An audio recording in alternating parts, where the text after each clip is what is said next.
Periodo histórico de América Antigua.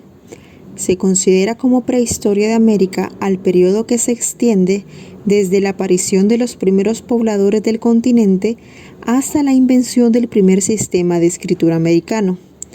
El estudio de la prehistoria de América se ha dividido en 5 periodos distintos de evolución: el periodo paleoindio, periodo arcaico, periodo formativo, periodo clásico y el periodo posclásico. Paleoindio. Se denomina paleoindio al periodo histórico del continente americano que abarca los acontecimientos desarrollados hasta el año 8000 a.C., también conocido como paleoamericano. En esta fase comenzó a forjarse la variedad lingüística y étnica que caracterizó a toda la etapa precolombina. En el aspecto material, los hombres del Paleoindio desarrollaron puntas de lanza y flechas. Además, algunos grupos ubicados en las zonas costeras se especializaron en la pesca y en la extracción de marisco. Cabe destacar que durante el Paleoindio surgieron las herramientas fabricadas por piedras. Distintos descubrimientos arqueológicos dan cuenta de dicho avance y permite demostrar cómo fue perfeccionándose la tecnología. En el marco del Paleoindio hubo una primera instancia donde el ser humano que era cazador y recolector.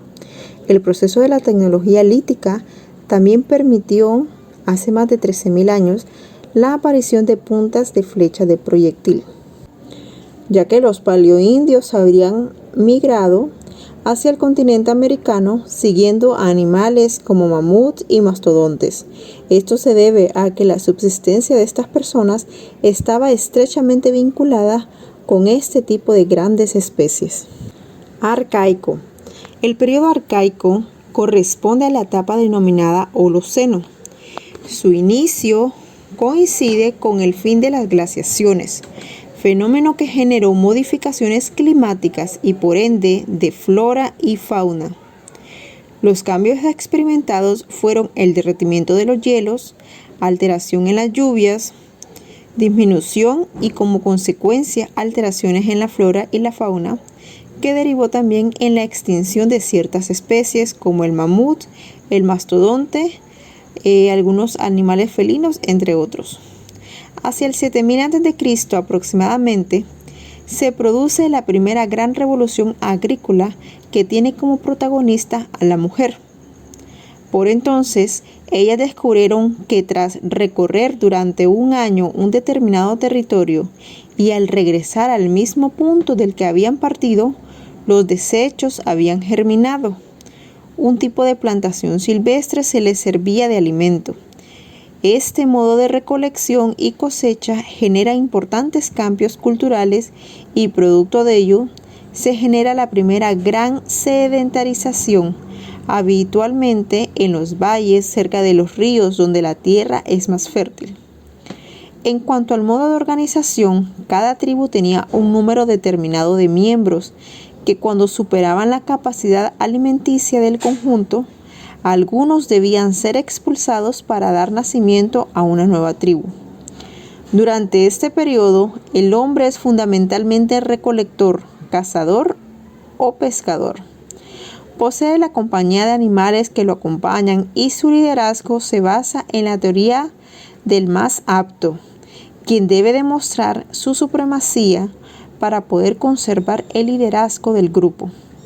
Asimismo, el cambio en el modo de subsistir también influye en los cambios tecnológicos. Las armas se vuelven más pequeñas y afiladas, destinadas a la caza de animales más pequeños como conejos, venados, etc. El hombre crea el lanzadardos, boleadoras y otro tipo de trampas. Producto del descubrimiento de la cosecha anual, las tribus deben organizarse de otra manera. Se vuelven necesariamente más cooperativas entre sí.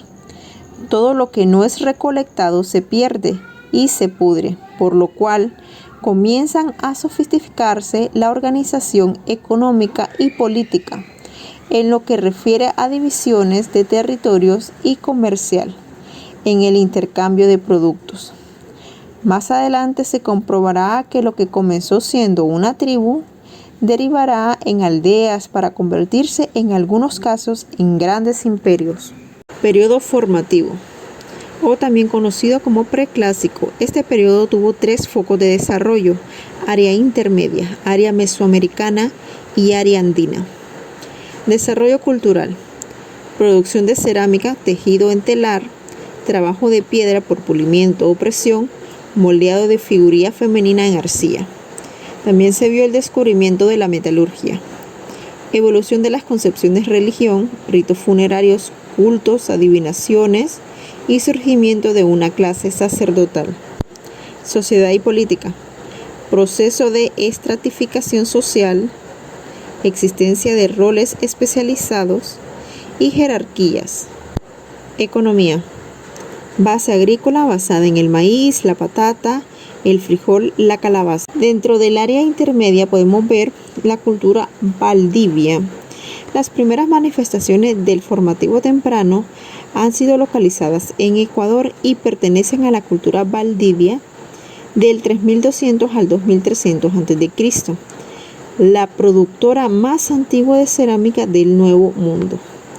Sus primeros asentamientos fueron encontrados cerca del mar, por lo que se supone que era una adaptación costera de pescadores y recolectores de crustáceos y moluscos.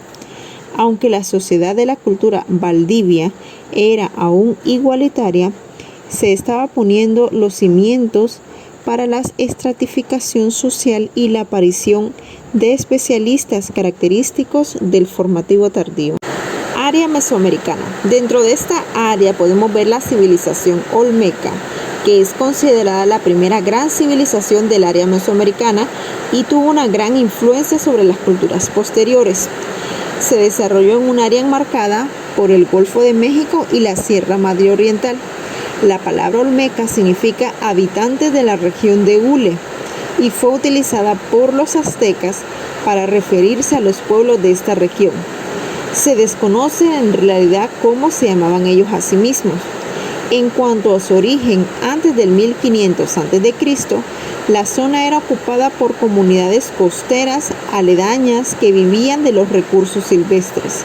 La cultura olmeca se desarrolló del 1500 a.C. hasta el 100 a.C. La sociedad olmeca estaba organizada en torno a 2 grupos.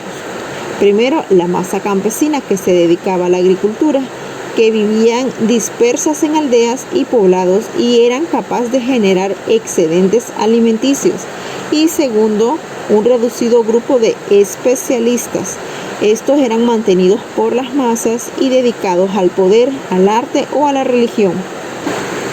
Sus obras más características son las monumentales: cabezas colosales de hasta 3 metros de diámetro y 65 toneladas de peso. Son representaciones masculinas cubiertas con un casco con orejeras, lo cual es símbolo de rango, y decoradas con bajorrelieve de carácter simbólico. Se creen que eran retratos de autoridades, aunque la verdad se desconoce su función en el conjunto artístico olmeca. Periodo clásico. El periodo clásico mesoamericano, conocido también como el cuarto periodo de la prehistoria de América, abarcó desde el 2000 después de Cristo hasta el 9000 después de Cristo. La cultura maya se convirtió en la máxima expresión del periodo clásico. Los mayas no se organizaron como un imperio consolidado, sino que eran un grupo de ciudades-estado independientes y gobernadas por los sacerdotes. El sistema de escritura. Los mayas alcanzaron los más avanzados conocimientos de escritura, matemática y astronomía de toda Mesoamérica. Se convirtieron en la civilización más sofisticada, a pesar de que la cultura teotihuacana estableció la ciudad más importante de esa época. Los monumentos colosales. La construcción de las primeras esculturas y monumentos de tamaños extraordinarios fueron caracterizados por el periodo clásico, como las cabezas de las piedras realizadas por los olmecas o las pirámides del Chichén Itzá, en la actualidad consideradas patrimonio de la humanidad. El poder de los sacerdotes. Los sacerdotes ejercían gran influencia en la organización social, cultural, económica y política. Tenían en su poder diversidad de conocimientos de astronomía y matemáticas, además de los religiosos. La construcción de centros ceremoniales. La evidencia de los grandes centros urbanos destinados a ritos ceremoniales demuestran lo fuerte que resultaron las creencias religiosas. Solía satisfacer a las deidades, que eran quienes gobernaban la vida de los hombres a través de un único rey. Este actuaba como mediador entre los mortales y el mundo sobrenatural. Civilización. Durante el periodo clásico, habitaron numerosas poblaciones independientes dentro de la región maya, que corresponde a la actual región del sureste de México, Guatemala, Honduras y El Salvador. Si bien eran independientes, solían formar alianzas entre ellas, como las ciudades-estados de Uxmal, Palenque, Tikal, Calcalmul, Copán, Cobá y Caracol, entre otras. Y aquí nos entramos en el fin del periodo clásico. El declive de la civilización maya resulta misteriosa, e incluso en la actualidad, por alguna razón, las ciudades clásicas de las tierras bajas fueron abandonadas alrededor de 900 después de Cristo. Se cree que pudo haber sido por el agotamiento de los recursos naturales, por las constantes guerras, por las catástrofes naturales. Esta información vale millones. Periodo posclásico. Es la etapa de la historia de Mesoamérica que va del 900 después de Cristo al 1521, cuando llegan los españoles y se inicia otro proceso cultural en ese espacio geográfico y cultural que incluía centro y sur de México, Guatemala, Belice, El Salvador, Honduras y parte de Nicaragua y Costa Rica. Origen del periodo. Al fin de la hegemonía de Teotihuacán, se denominó gran parte de Mesoamérica durante el periodo clásico. Le siguió a partir del 800 después de Cristo la descendencia y final de grandes ciudades-estados, mayor como Tikal, Monte Albán, Palenque y Copán. Características del periodo. Movimientos migratorios. Con la caída de las grandes capitales, los agricultores que se encontraban hacia el norte comenzaron a retroceder, seguido los pueblos de cazadores y recolectores, que rápidamente se adaptaron a la cultura mesoamericana, aportando por su lado el empuje militarista que lo llevaría a la política de dominación. El grupo migratorio determinante será el origen nahuá, como los chichimecas, toltecas y aztecas. La influencia de estos pueblos se hará sentir incluso entre los mayas. Subdivisión del posclásico. Este periodo ha sido dividido en dos etapas. El posclásico temprano del 900 al 1200, en el que se denominan los toltecas de Toyán, Xicocotitlán, y el posclásico tardío de 1200 a 1521, en el que se determinan los chichimecas y los mexicas, especialmente los últimos. Y vemos aquí ya el avance técnico. Durante el posclásico, los sistemas de riego se hacen más complejos y los mexicanos desarrollan al máximo la técnica de los chinampas, que esos son unas balsas cubiertas con tierra donde se cultiva. Principales culturas del periodo posclásico. Ya podemos ver aquí a los toltecas, que son un pueblo procedente del norte de México y de lengua náhuatl, cuyo principal asentamiento fueron Huapalcalco y Toyac Xicocotitlán. Conquistaron Teotihuacán en el 750 y asimilaron parte de su cultura. Se establecieron en las mesetas centrales de México, teniendo como principal ciudad Toyán Xicocotitlán, donde gobernó una casta guerrera desde los 900 hasta 1168, cuando fueron conquistados por los chichimecas, otro pueblo de origen nahuá. Quetzalcóatl habría sido un héroe cultural de los toltecas, fundador de la mítica Tula, aztecas y mexicas. Los aztecas eran grupos de filiación nahua procedentes de la mítica Aztlán, que debió encontrarse en algún lugar del norte de México. Fueron aztecas los xalcas, coluas, tepanecas, tlahuicas, tlaxcaltecas y xochimilcas. Los mexicas eran aztecas que adoptaron el nombre de mexicas al fundar México, Tenochtitlán, su ciudad en el estado de Texcoco. Mayas. Tras el abandono de las grandes ciudades mayas con la decadencia de Chichén Itzá, un número menor de pobladores se agrupó en torno a las fuentes de agua permanentes. Surgieron ciudades como Mayapán, Potochán, en Yucatán, México, y en Guatemala, capital del reino quiché. Sin embargo, la guerra entre ciudades y reinos continuó causando graves daños e inestabilidad y no cesó hasta la aparición de los españoles en 1521.